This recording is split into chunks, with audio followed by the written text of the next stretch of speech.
Bismillahirrahmanirrahim. Assalamualaikum dan selamat pagi kepada anak murid saya yang disayangi Kavia.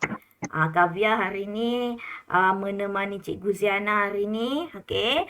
Walaupun Kavia, kalau tak ada Kavia, sunyilah kelas Cikgu hari ini. Kan Kavia kan? Okey. So kita mula kepada Kavia hanya tulis soalan saja, jawapan saja. Soalan tak perlu untuk buat. Okey, boleh ke Kavia? Boleh, cikgu. Boleh. Okey, soalan nombor 1. Cuba Kavia tengok soalan yang cikgu paparkan dekat sini. Okey, so kalau kamu lihat dekat sini, ni gambar apa ni? Ini adalah gambar eksperimen. Okey, eksperimen apa? Eksperimen untuk membandingkan. Okey, eksperimen untuk membandingkan nilai kalori bagi dua jenis makanan. So, makanan apa yang digunakan? Satu, kacang tanah. Yang ini kita tak pernah lagi buat eksperimen ni, Kavia. Okey, satu kacang tanah. Okey, satu lagi potato ataupun ubi kentang. Okey, dekat sini dia nak kira berapa nilai kalori kalau kita bakar contohnya. Kita letakkanlah kacang tanah contohnya dekat sini. Kita bakar dia. Kemudian kita nak lihat berapakah dia punya kalori. Okey, so yang pertama, tuliskan satu inference yang boleh dibuat berdasarkan keputusan. So, berdasarkan keputusan, apa yang kamu nak lihat? Apa yang berbeza? So, apa yang berbeza? Apa Kavia nampak yang berbeza? Jisim sama tak? Jisim sama ke berbeza? Jisim sama. Isi padu pun, kacang tanah dengan ubi kentang pun sama, betul? Suhu awal air sama ke berbeza? Sama. Tapi yang berbeza adalah suhu akhir. So, kalau kamu lihat dekat sini, suhu akhir kacang tanah lebih tinggi berbanding ubi kentang. Itu pemerhatian kamu, betul tak? Itu pemerhatian kamu. Tapi yang dekat sini, dia minta untuk inference. Okay, so dia minta untuk inference. So, I know, Kavia buat untuk, inference. Okay, inference. So, inference kamu ambil daripada pemerhatian. Pemerhatian kamu apa? Suhu akhir air. So, buat sini. Suhu akhir air. Okay, kamu nak buat kacang tanah. Okay, kacang tanah. Okay, kacang tanah lebih tinggi. Okay, daripada ubi kentang. Kerana apa?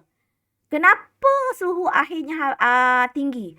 Sekarang ni kita nak kira apa? Nilai kalori. Maksudnya suhu akhir air ni tinggi dekat kacang tanah sebab nilai kalori kacang tanah lebih tinggi. Okey, boleh ya?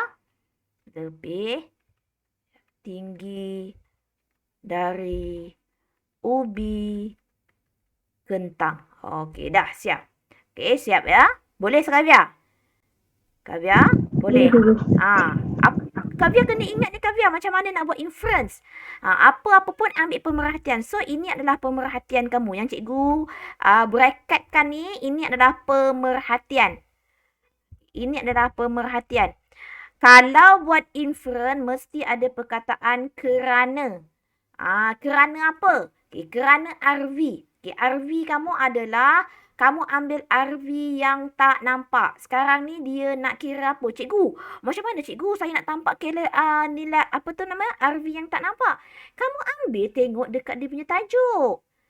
Okay, tajuk. Tajuk dia nak nilai kalori.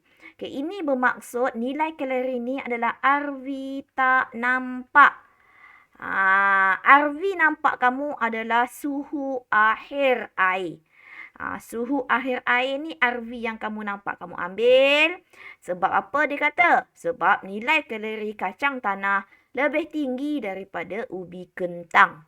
Okey, so kita pergi kepada soalan ni. Soalan ni memang selalu famous keluar. Kalau kamu lihat, okey, yang ini dia suruh kira. Okey, kalkulator ada tak Kavia? Do you have Ada cikgu. calculator? Ada. Jom kita kira sama-sama. Sekarang dia kata hitungkan nilai kalori bagi kacang tanah ubi kentang dengan menggunakan formula. So, cikgu macam mana nak buat? Ambil je formula ni. Ambil formula ni, masukkan dia punya maklumat ni. Macam mana kamu nak dapat maklumat? Kamu ambil daripada jadual di atas. Okey, yang pertama dia kata kacang tanah. So, ambil ni formula ni. Apa ni formula? 4.2. Sains dia tak susah. Sains tak perlu nak ingat formula. Sains, formula dia dah bagi. Itu kelebihan belajar yang belajar sains. Dia dah bagi. Okay, so 4.2 kali isi padu air. So kalau kamu tengok isi padu air untuk kacang tanah ni berapa? 100. So 100 masukkan sini. Kalikan dengan kenaikan suhu. Cikgu, tak ada pun kenaikan suhu. Lupa dah tu. Kenaikan suhu, suhu akhir tolak suhu awal. Maksudnya 56 tolak 27. 56 tolak 27. Berapa Kavya? 4, 6, 9. 4 tolak 2, 2. So, dia punya kenaikan dia daripada suhu awal jadi akhir adalah 29. Okey, bahagikan dengan GC makanan. Mana dia dapat GC makanan yang ini? 5. Kacang tanah. 5. Masukkan sahaja formula. 5 kali 1000. Okey, so dapatkan. So, kalau saya dapat kat sini, saya akan dapat 2.436 kilojoule G negatif 1. Formula kena adalah. Sebabnya tadi kamu kira kilojoule gram negatif 1. Okey, sekarang saya nak Kavya pula buat untuk ubi kentang. Okey, Kavya, tolong kirakan untuk ubi kentang. Boleh? Macam mana jalan kerja dia? Kavya buat dulu, tulis dulu, cikgu nak tengok. Boleh tak? Boleh. Okey, cuba buat. 0. Betul ke? 0.42. Ya, betul. 0.42 kilojoule per gram. Betul Kavya? Sip. Okey, good Kavya. Okey. Pandai Kavya. So, apa-apa Kavya? Kavya jangan nak petikaikan formula. Cikgu boleh. Formula memang dia bagi. So, you just follow the formula given. Okay? So, kamu hanya follow sahaja apa formula yang dia bagi. Okay. So, we go to the next question. Okay, kita pergi kepada soalan yang Cikgu, cikgu. Belum salin lagi. Tadi kata sudah kira, Ma.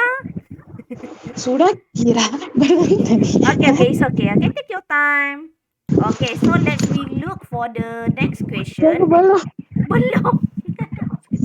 Yang seterusnya. Okay, takrifkan nilai kalori.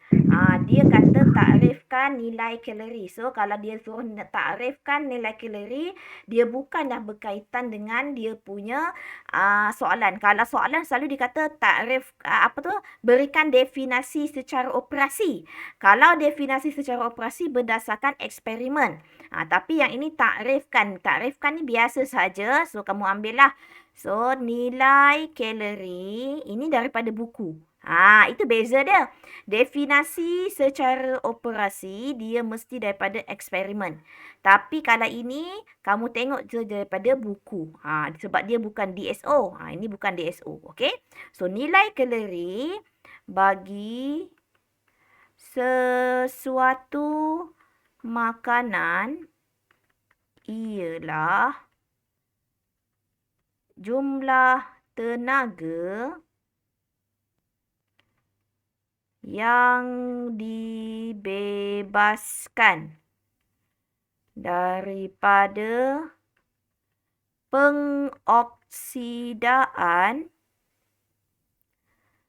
atau pembakaran. Okey, pengoksidaan atau pembakaran 1 gram makanan tersebut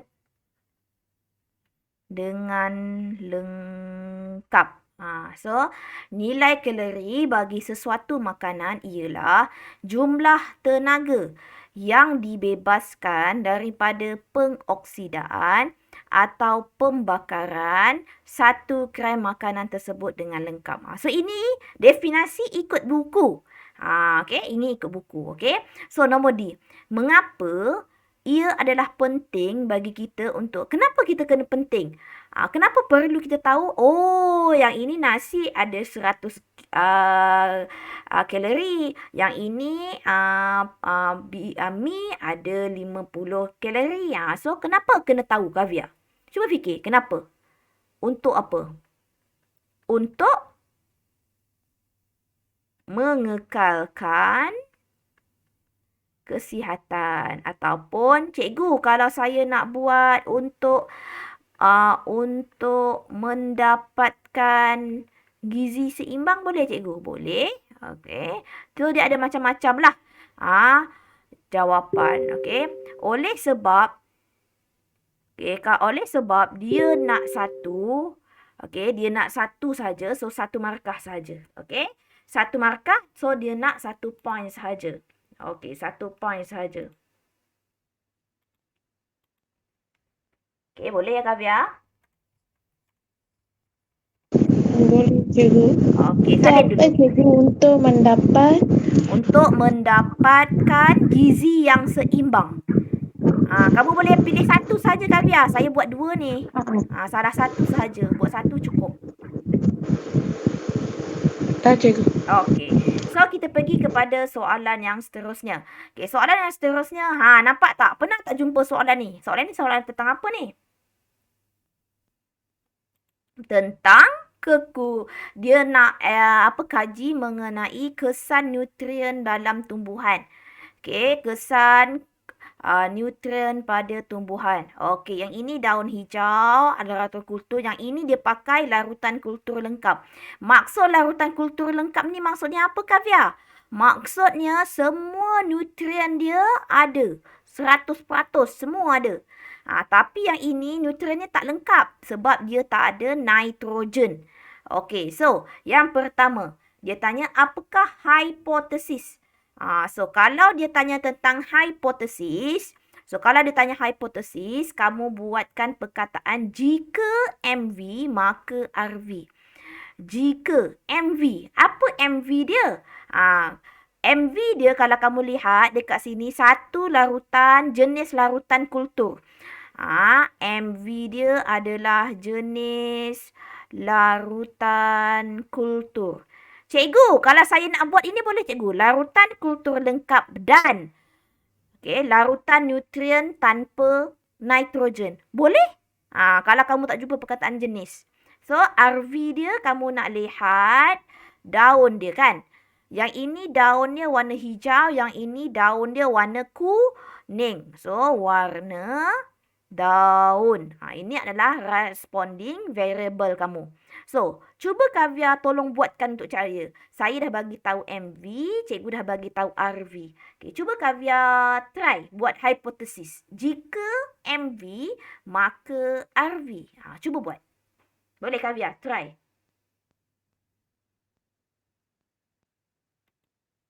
Boleh Kavya try? Boleh cikgu. Cuba.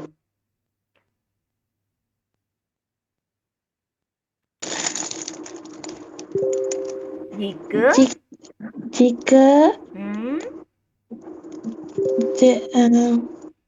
apa jika tu jenis larutan kultur lengkap. Jika larutan kultur lengkap, maka daun mana tu? Daun warna apa dapat? Daun hijau. Dah lah. Okey, dah. Tutup. Titik. Dah ke juga? Ya, udah lah. Cuma kamu punya itu je. Itu saja. Senang kan? Jika larutan kultur lengkap, maka daun hijau. Daun jadi hijau. Ayat kamu cuma tak lengkap saja. So, cuba cikgu tengok cikgu buat. Jika kamu letakkan anak pokok dekat mana? Kamu letakkan cuma sikit je kamu tertinggal tadi je. Tapi dah betul dah tu. Cikgu dah nampak MV, cikgu dah nampak RV.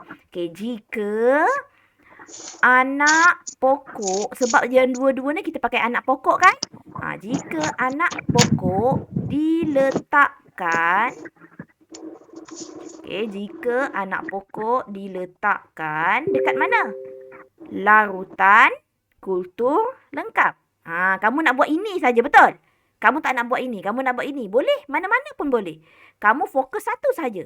Jika anak pokok diletakkan dalam larutan kultur lengkap, maka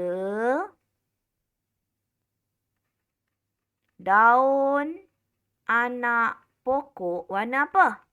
Warna hijau. Cikgu tulis ke mana? Sudah nampak ke? Nombor 2A. You tulis saja, tulis jawapan 2A. Boleh nampak?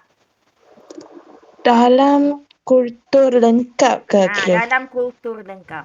Cikgu bacakan ya. Jika anak pokok diletakkan dalam larutan kultur lengkap. Larutan kultur lengkap ni kamu punya manipulasi, betul tak? Okey. Maka daun anak pokok berwarna hijau. Ni, daun warna pokok warna hijau. So ini adalah kamu punya responding variable, pemboleh ubah yang bergerak balas. Kamu punya jawapan dah betul lah, Kavia. Kamu jangan risau, tapi kamu cuma kena tambah sikit, bagi sedap sikit ayat. Contoh kamu tadi kata, jika larutan kultur lengkap digunakan. Boleh juga kamu buat macam tu. Maka daun anak pokok berwarna hijau. Okey, boleh ya? Faham tak? Boleh cikgu faham. Faham. Lain kali nanti Kavia lepas ni saya nak tengok Kavia buat sendiri. Okey? Okey. So kita Esok ya? Esok tahu? Okey, esok. Boleh. Okey, ramalkan keadaan anak benih dalam larutan nutrien tanpa nitrogen sekiranya eksperimen ini diteruskan dalam tempoh 5 hari yang ini tanpa nitrogen. Boleh hidup ke tak pokok ni, Kavia? You rasa kan yang tanpa nutrien ni, yang set nombor 2 ni, kalau dia biarkan je dia tumbuh, dia boleh tumbuh dengan segar ataupun dia akan mati? Dia mati ke dia tumbuh dengan baik, Kavia? Mana cikgu, daun kuning ke? Daun kuning. Kalau kita biarkan saja dia 5 hari, anak pokok akan mati ke akan hidup? Mati kot. Mati. Ya, anak pokok akan mati. Okey, kemudian disuruh huraikan. Kerana, kamu buatlah sebab. Kerana siapa?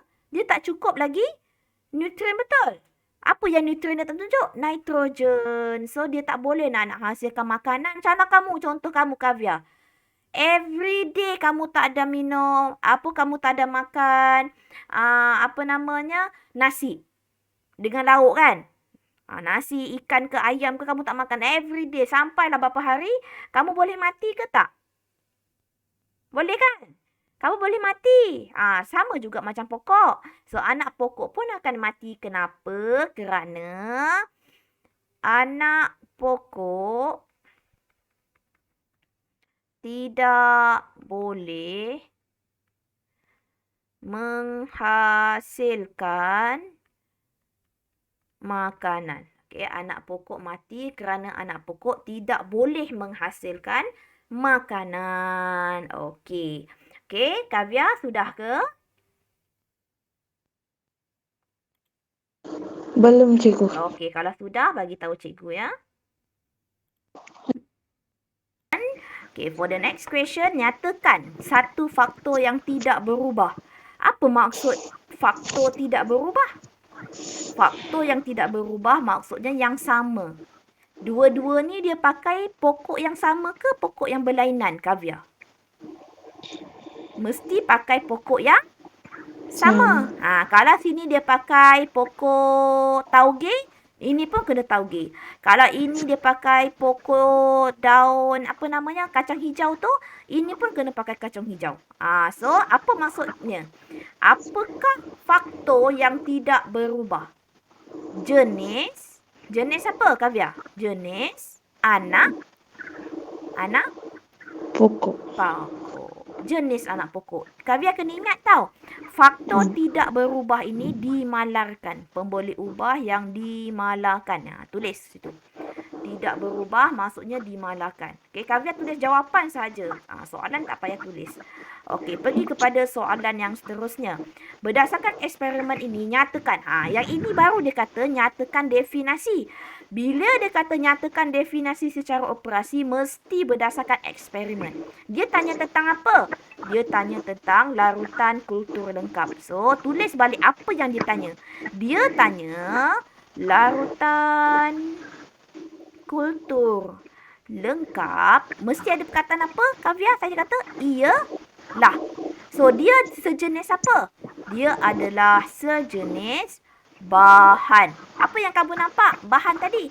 Kalau larutan kultur lengkap, apa yang disebabkan dia? Dia akan menyebabkan apa? Daun warna hijau. So kamu tulis kat sini. Larutan kultur lengkap ialah sejenis bahan yang menyebabkan daun anak pokok hijau. Dah lengkap ke, Kavya? Sudah ke? Kan ada lagi perkataan kena buat. Kita kena buat apa cikgu cakap hari tu? Situasi. Betul tak? Situasi. So, kalau situasi kena tulis perkataan apabila. Apabila anak pokok dimasukkan ke dalam larutan tersebut. Apabila anak pokok dimasukkan. Ini adalah kamu punya perbuatan ataupun kamu punya keadaan. Apa yang kamu buat. So, cikgu highlightkan. Okay, mesti buat yang pertama, apa perkataan yang dia tanya. Kemudian, kena ada perkataan ialah. Dia jenis apa? Bahan ke, proses ke. So, dia adalah sejenis bahan. Okay, yang ini pula menyebabkan anak pokok hijau. Ini apa, Kavya? Ini pemberi ubah yang bergerak balas. Yang ni. Menyebabkan daun anak pokok hijau. Ini pemberi ubah yang bergerak balas. Yang nampak ke yang tak nampak, Kavya? Yang nampak. So, kalau yang nampak, kena tuliskan situasi dia. Apabila apa yang kamu buat, macam mana dia boleh jadi warna hijau? Sebab kamu letakkan anak pokok tu dalam larutan kultur lengkap tersebut. Okay. So, lepas ni cikgu nak test Kavya. Ya, Kavya? Kavya, bila kita nak buat ujian, kita buat ujian ya? Untuk kemahiran proses sains. Nak buat tak? Bila cikgu? Takutlah tu. Minggu depan. Boleh. Boleh ya? Okay, minggu depan. Okay, so minggu depan cikgu nak kita buat latihan untuk itu. Okay. So, faham Google tak? Form ke cikgu? Apa dia? Google Form ke apa? Google Form ke apa? Nanti cikgu fikirkan. Google Form ke apa? Okay. Okay, sebabnya Kavya,